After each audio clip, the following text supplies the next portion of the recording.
Horse thieves and highwaymen, pickpockets and political conspirators, lawbreakers of all types and sizes, bade their sad farewells to this world from the foot of a triple-stilted wooden framework in London called Deadly Nevergreen.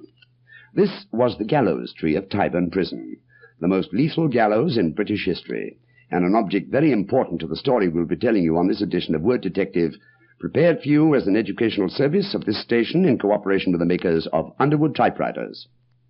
From the year 1196 until 1759, the gallows at Tyburn was England's most celebrated criminal disposal unit. For many of those years, it was also the favourite gathering place of local citizens seeking excitement.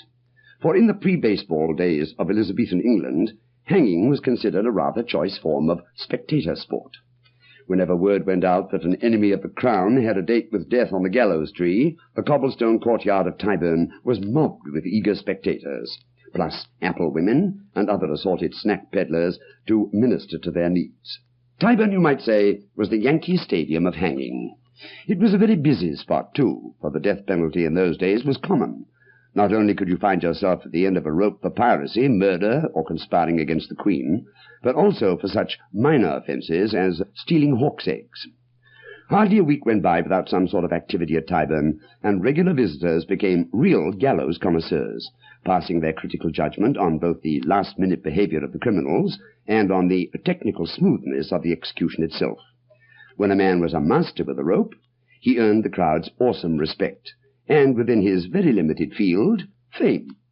That's how it happened that a chap with the rather unappealing talent of being an ace with a hangman's noose became something of a celebrity in London 300 years ago.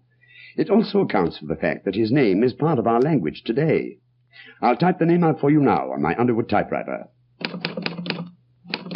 The name of Tyburn's most notorious hangman was Thomas Derrick. Such a master with a noose was this Mr. Derrick that in time execution regulars began using his name as a synonym for any gallows.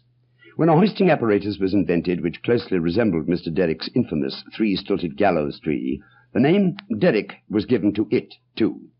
Now, in 20th century dictionaries, a derrick is described as a large apparatus for lifting and moving heavy objects.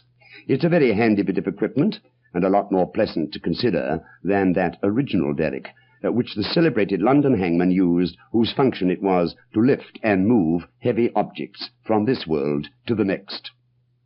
Now, here's a preview of tomorrow's edition of Word Detective. The place, a castle in Brittany, the person, a beautiful young noblewoman, who became 3 times a queen. Don't go away now. I'll be back in a moment.